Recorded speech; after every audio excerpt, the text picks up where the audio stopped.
Welcome back to That Dad Guy. It is holiday time. I've shown you how people decorate outside. Today I'm going to show you how we decorate inside. And to decorate inside, we still got to go outside first. First thing we got to do is cut our tree.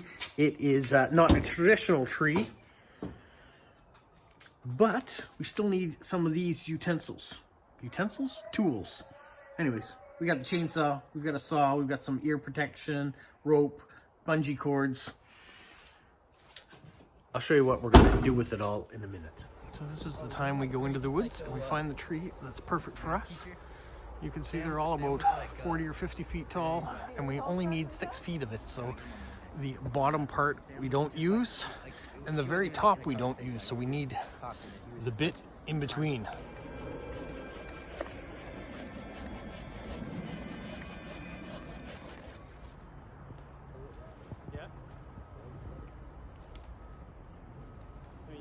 From another branch, doesn't have to be that branch, but I need to have this opened up so I can get into that little spot. Unless this thing be rotated. It's so close. To the bottom.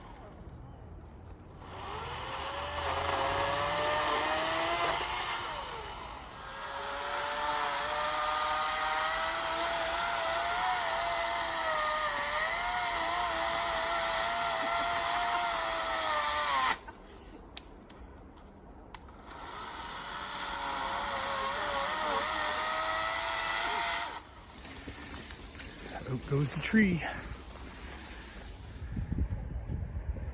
All right, Griswold's Christmas tree. No, it's not that, but here's our Christmas tree. It's here. It still has to be pruned, but we got it home safely.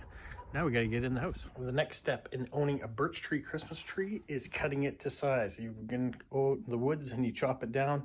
You get as much off as you can, but you got to decide where you want your limbs. So here you've got a nice spot to go into the holder and an outstretched limb there for decorations. But our roof here in the library is only a little over 7 feet tall. So this top branch here is going to have to be cut in order to make it fit. That's next.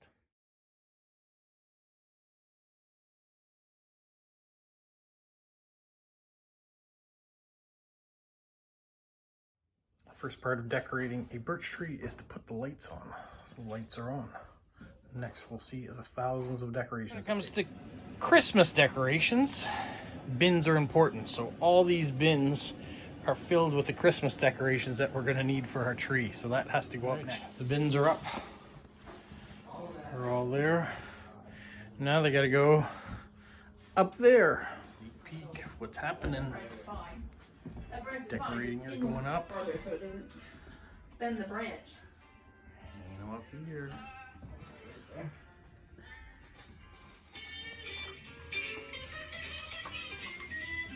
This bug's kind of ugly. Why did you move us all? I'm running on that one. I didn't like where it's at. It's too big. Robert, don't film this. That's why I need pre-workout.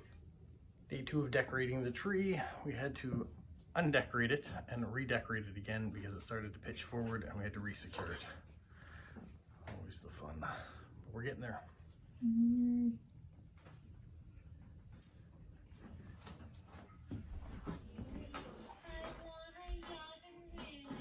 We're supposed to start IKEA.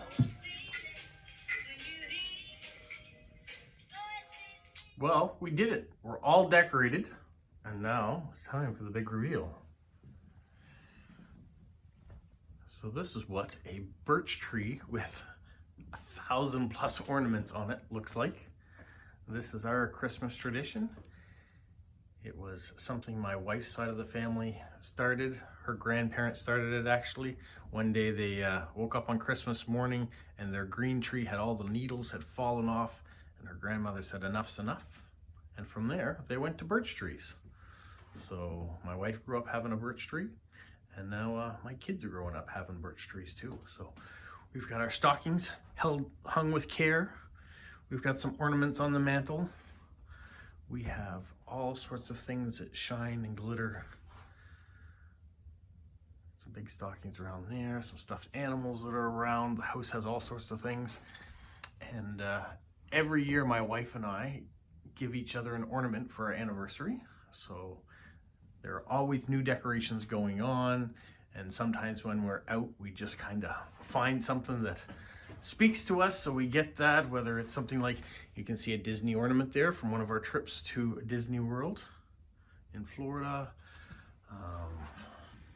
There are things that represent the kids, whether it was an instrument that they learned to play or a sport they enjoyed, something that spoke to them. There's different things. There's a set of bagpipes there, Scottish heritage there. My children went to the synagogue actually when they went to preschool. That's where the preschool was. So we have a Star of David on our Christmas tree, and that's why. Because they went to a synagogue preschool, or a preschool that was inside the synagogue. We have a mailbox. We have some beautiful ornaments that people have given me. There's one from Skyestia.